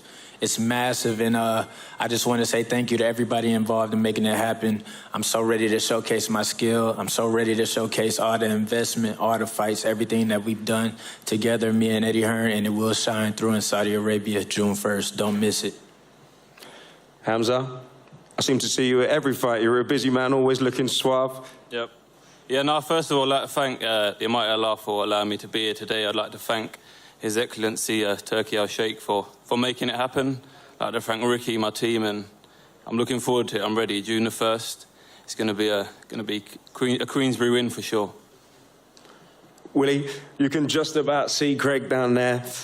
How are you feeling? I can't see him. We'll take a step back. Willie, mate, you can look in his eyes. Hello. What's going on? You good? Good. Hey, very good. Perfect. You look confident. Every fight, every interview I see, you're buzzing. Still that confidence today? Yeah, I'm buzzing. Obviously, thank you very much for the Sheikh, for giving me, and Frank and everyone giving me the opportunity to be here. And I'm as confident as confidence is through the roof. I'm looking forward to getting in the ring with this fella and having a good time and enjoying myself. And yeah, I'm looking forward to getting in the ring now. I don't know if it was a good idea you giving me this mic, you know. I know. Listen, we've only got a short amount of time. We've got some stuff to show you. I would stay for 2 hours if we Listen, you get your opportunity. Don't worry, I'll come back to you a little bit later. But now, before we speak to the two giants here on the stage, I got a sneak peek of it yesterday, and I'm telling you, the acting skills are incredible. You will not see promo like this ever. The levels keep on rising. Enough talking from me. I think we run the promo. Gentlemen, you know my rules.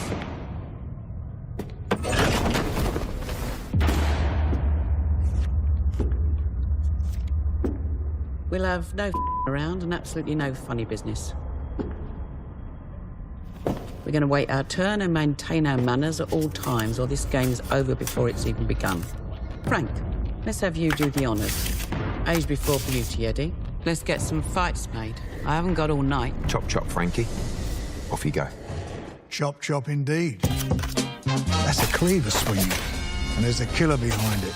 He's enjoying his first Friday as a butcher. When two guys come in to collect, as they always do, where's our money, they demand from his boss. Our butcher here doesn't take too kindly to the noise. He calmly asks, "Can I help you?" Before they can respond, crash. Bang. And a wallop. They wake up on the pavement the next morning. Nice sausages, though. Cute. What a lovely bedtime story. Flip it, sweetheart. Watch your mouth. The jeweller. This kid's a proper diamond. Rocks, chains, watches. Knock, knock. Who's there? Three blokes come crashing through the door. Lost Property's closed on a Monday, boys. He's smart, but some people just can't take no for an answer. I don't think this is yours, they say. The front man throws a punch. My man slips it. Bang! He pops the next man's nose like a bloody balloon. You've broken my nose. He goes, bang! And it's outside, and a quick way down for the challenger. Let's see what you're packing, Eddie. Picture this. You got yourself into one of the most dangerous man's houses in the East End. You're browsing his gallery for your nan's next wall piece. Looked after his nan. Oh. When you come face to face with a colourful character himself and his lovely sawn-off shotgun, you slip the first shot, leaving with a shiner to remember you by. That's another one for his nan's collection. They say if you love what you do, you'll never have to work another day in your life. He's never had a CV. Just a fist. So he got a job as a doorman. And like the saying goes, if you can't take the heat, then why are you even in the kitchen? Talking about kitchens, this man is a cook. And he doesn't take customer feedback too well either. That's not the way I like it. Get back in there and make me another, the customer says. Wallop. Now, that's one way to enjoy a haggis. It's the ones that work in the shadows are the ones you want to look out for. He shouts at my lad, "Get over here and clean this blood off the canvas." My lad stepped inside the ring. "Where's your mop?" He said he'd clean the floor with him. Night-night.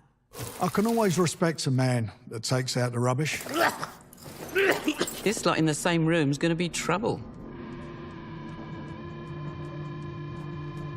Come on, then. This man's an artist. My lad's a perfectionist, a visionary, fists like cast iron. His boss comes over. "What's taking you so long?" "I'm thinking," he says. Next minute, it's bang. Now, houses aren't this man's forte. He likes fixing cars and breaking jaws. If you happen to find your way into this man's garage looking for trouble, saying things like, "Should I trash the place? Should I burn the place?" you're generally leaving toothless, I'm afraid. Last two cards, gents. Not all heroes wear capes. Some wear tyres and ride double-deckers. So when someone disrupts his peaceful commute, crash, his head through the window. This man's been behind the wheel all day. What does he see? Some nabbing some old girl's handbag. He hammers his foot to the pedal. He steps out of the taxi to finish the job right there on the pavement. She even tipped him a $5.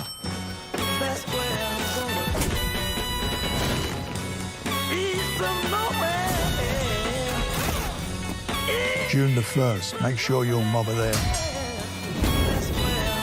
Troops assembled. Shake hands, boys. Let's have a fair fight.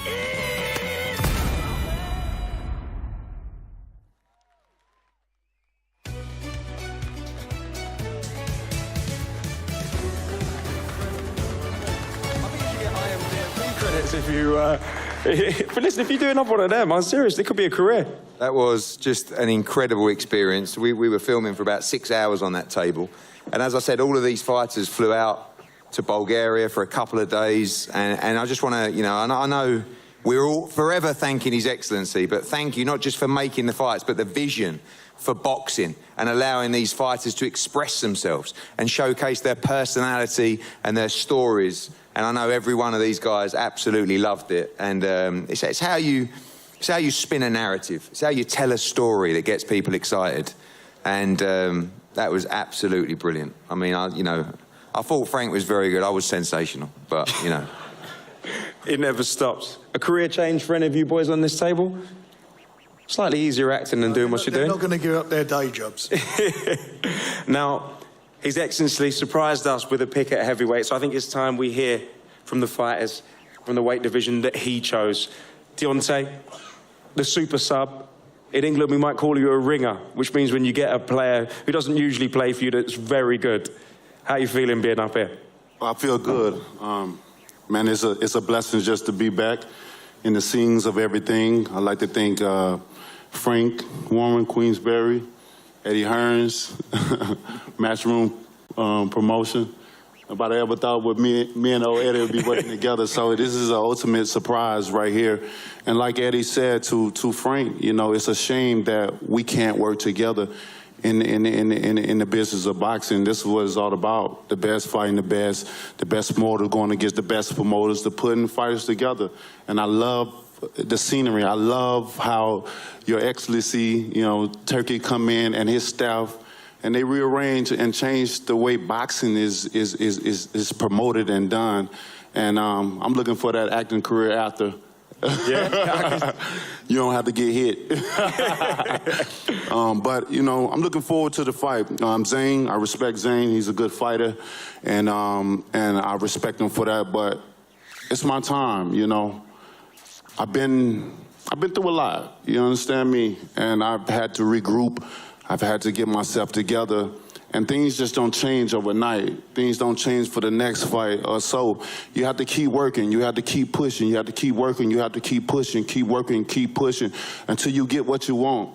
And I'm at this point in time where I'm narrowing it down. And come the night of the fight, we'll see if I got it or not.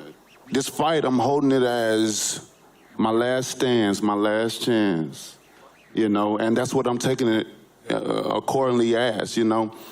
And I'm just ready to do what I'm known to do. You understand? To be the wilder that I am. You know, I lost my love and the passion for this business. I lost my hunger for so many different reasons, you know. But now I'm in an opportunity where I'm dealing with people that love the craziness, that love the wildness of Wilder, the love that Wilder that say he want a body on his record, Wilder.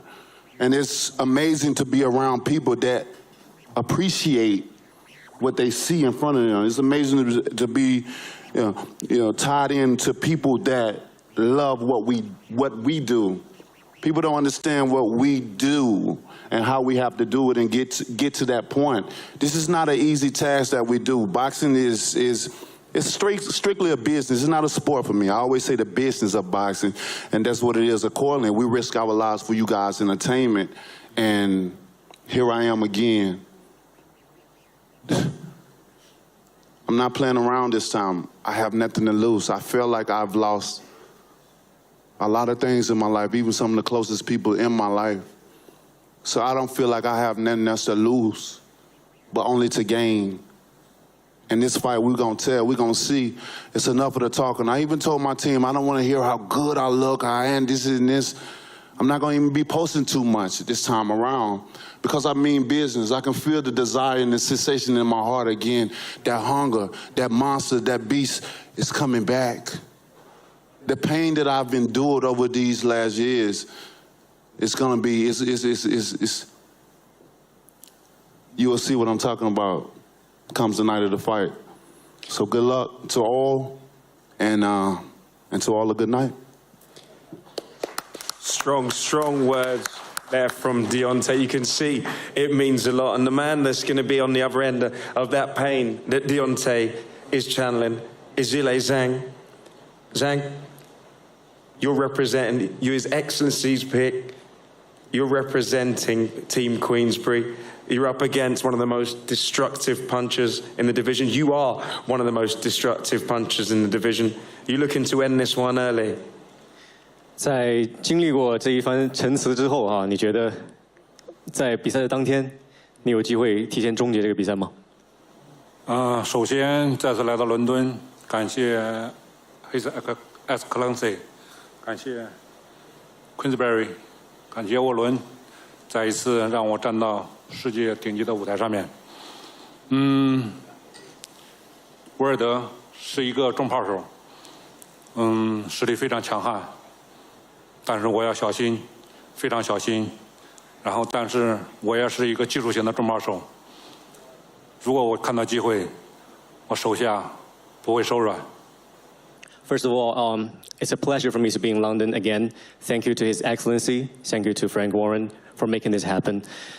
Wilder across the table, he's the heaviest puncher in boxing. It's very dangerous. I have to be really careful, really cautious. But when the opportunity shows itself, I'm not going to hold back. There we go. Strong words.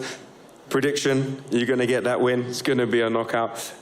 Guys, I think that is all we got time for. You'll hear from these fighters in the build-up to this huge event. I could stand up here and talk to you guys all day. Feels like we're just getting started. But it's only right now that we stand and we get some photos. Team v team, Frank and Eddie, Queensberry against Matchroom, 5 v 5. I can't wait. And I know the media are absolutely buzzing that we finally get to see who's representing each promotional outfit.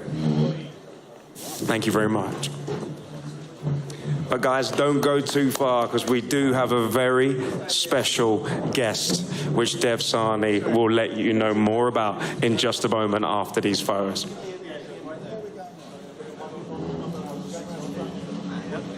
Okay, face-off, individual face-offs, and then His Excellency's coming down to do a group picture. Here we go. That was as exciting as it gets. Epic. Exciting as it gets.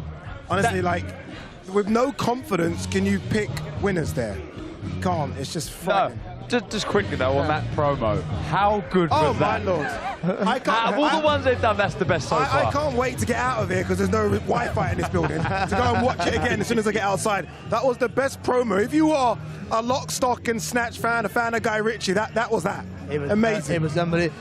And you think they can't do any better, and all of a sudden they come out with that. That was literally, I wanted to sit down and get with popcorn. It was like a movie, wasn't it? It was unbelievable stuff.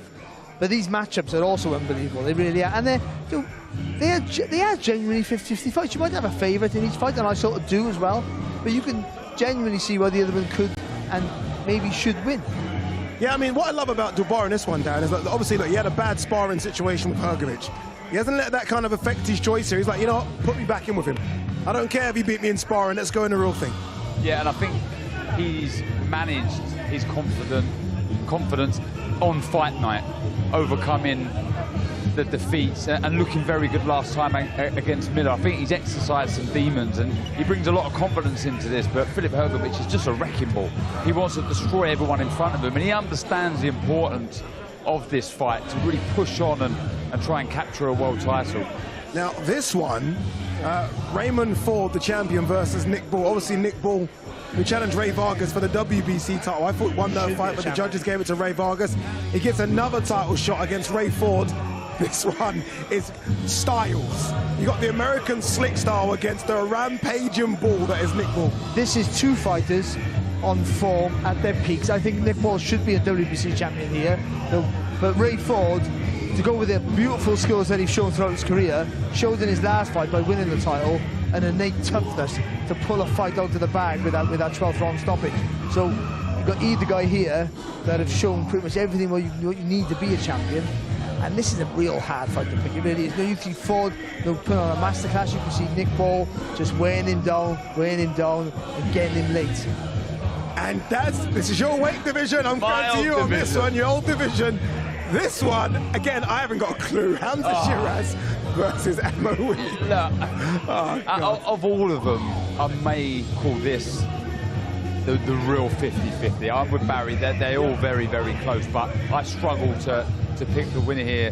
Shiraz has looked so good. Ammo in his last fight in Las Vegas looks brilliant. I think it's a career best performance. Look at his confidence from both of them are going to be so high. I want to get on the stage. Ironically, right, this is a fantastic fight. This might end up being, I think, Ball and 4 might be the best fight. This might be the next one to rival at. But I actually favour Shiraz. This is the one fight that I think Shiraz has looked fantastic. Look at the face-off. This is one of those where they will stay there for minutes. Look at that. Shiraz always slick now, isn't it? I like it. He's almost changed his style, little shirt or waistcoat. He was brilliant in Poland. Yeah, he was in the last summer. He was absolutely fantastic. How did he make 154 pounds? Hamza Shiraz, like, honestly. Craig Richards, Willie Hutchinson. Now this one, if you're Eddie, let's be brutally honest. Eddie's going to think, I've got my guy here. I've got my guy here. Willie Hutchinson, obviously, look, by the way, he's got the WBC International Light Heavyweight strap. But Craig Richards has fought at a higher level. Dimitri Bivol, Joshua Buatsi. Yes, he's got defeats, but he looks really good, so we know where he is. Yeah, this is a big unknown, I think, for Willie Hutchinson, who's obviously a talent, and he's shown that. And he's recouped from his defeat, let's not forget that. But he hasn't boxed at the level that Craig Richards has competed at. Let's not forget, he took Dimitri Bivol right to the wire in the pandemic, of course. So, you know, and also just coming off a good, decent win himself. So this is a really good fight, but you have to say there is a favourite there in Craig Richards. Yeah, indeed. I remember Eddie at the Liam Dillon, I remember it was Liam Dillon Bellotti fight. Eddie was saying he wanted it to be Yard versus Richards. That's what Eddie's dream. I know that's a tough one, isn't it? It is Hutchinson who's got an opportunity here, you never know. And now we have the Giants, the big boys. Former WBC champion Deontay Wilder looking to rebound from that loss to Joseph Parker. And Jili Zhang looking to rebound from that loss to Joseph Parker. I spoke to Andy Lee on Saturday and I asked him what was Joe Parker's reaction to Zhang's power. And he said it's out of this world.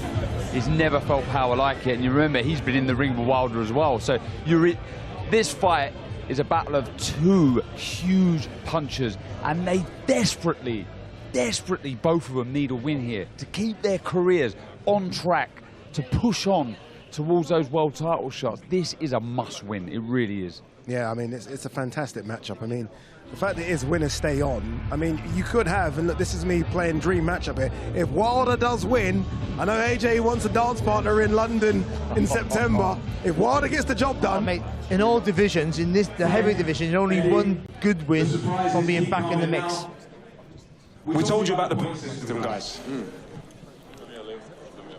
Double bubble for your captain. So this, you have to be incredibly strategic. You're looking at your team, you've just seen them face off. I think now is the perfect time. You've seen them eye to eye, you've seen a glint and a glimmer of something. I'm going to come to you, Eddie, first. Who is going to be your captain? Who, if he scores a TKO, 2 points, a win, 1 point, ref's decision. So that's going to be double bubble. It's going to count for twice as much. Eddie, who is your captain going to be? Yeah, I mean, this format, the captain's pick is very important because double the points, it could be the difference between winning and losing. We've got a fantastic team. I'm very proud of all of them. Today, I looked them all in the eye and I looked into the souls and I wanted to make sure this guy who I pick as captain will bring absolutely everything. And the matchroom captain for June the 1st is the bronze bomber, Deontay Wilder. Deontay Wilder, bomb squad, look at that.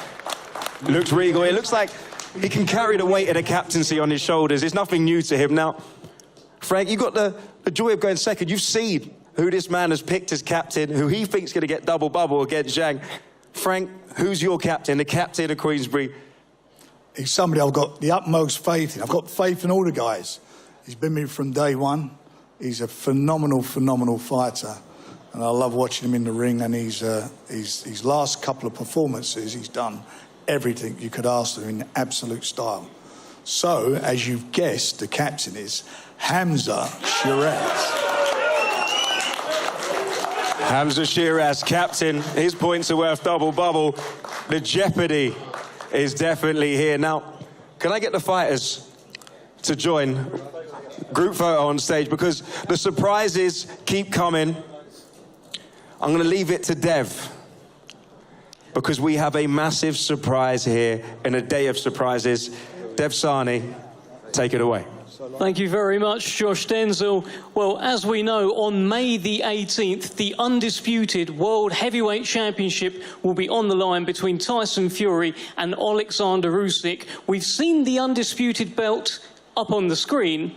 Now let's see it in person, and we've got someone very, very special to bring it out. Let's introduce him. He's a native of Panama City, Panama. He retired with over 100 wins in his career. Ladies and gentlemen, introducing the former lightweight, welterweight, super welterweight, and middleweight world champion, simply one of the greatest fighters in history, Roberto Hands of Stone Duran!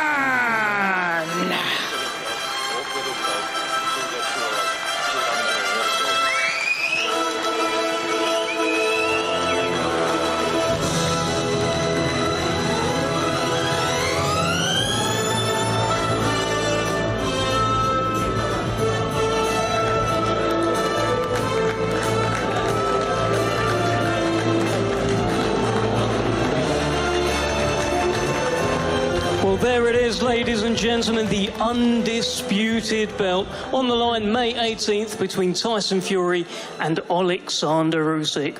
What a belt, and what a fighter holding that belt.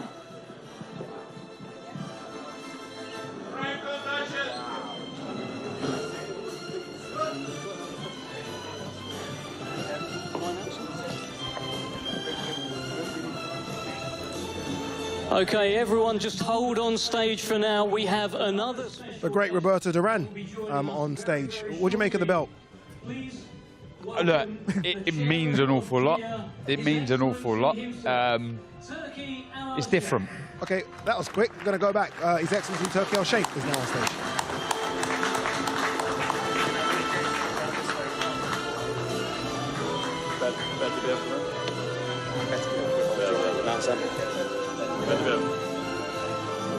And before His Excellency comes to the stage, let's bring the main event out here to the front. Artur Beterbiev and Dmitry Bivol. Undisputed light heavyweight championship on the line, the main event on June the 1st.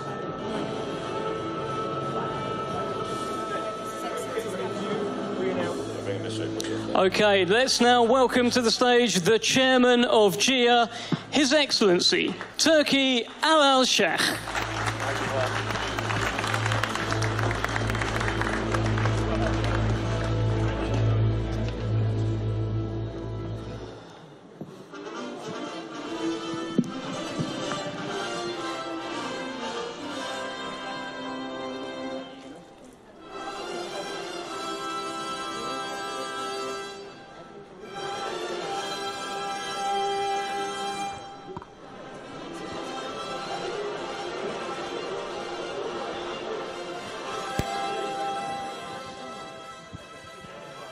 I mean, look at that. Stage here, Dmitry Bivol on stage as well. Artur Beterbiev, the great Roberto Duran, Hands of Stone, His Excellency Turki Al-Sheikh, Frank Warren, you can see on the side there. Took the Booth is there. Everyone's on stage. The who's Hold who. my mic, I'm getting on stage. You're the only one missing. I'm the only one. I'm the only one. Honestly, though, what an incredible announcement. 5 versus 5. Remember it, June 1st, live on DAZN. Beterbiev versus Bivol. We've seen some of the names. Zhang versus Wilder. Dubois versus Hergovich. Nick Ball versus Raymond Font. On and on and on and on. It's been an incredible performance. It's been an incredible press conference. And we will see you, don't forget, this Saturday, live on DAZN. It is the big one, Devin Haney versus Ryan Garcia. Goodbye from me, goodbye from Barry, goodbye from Darren, goodbye from all of us.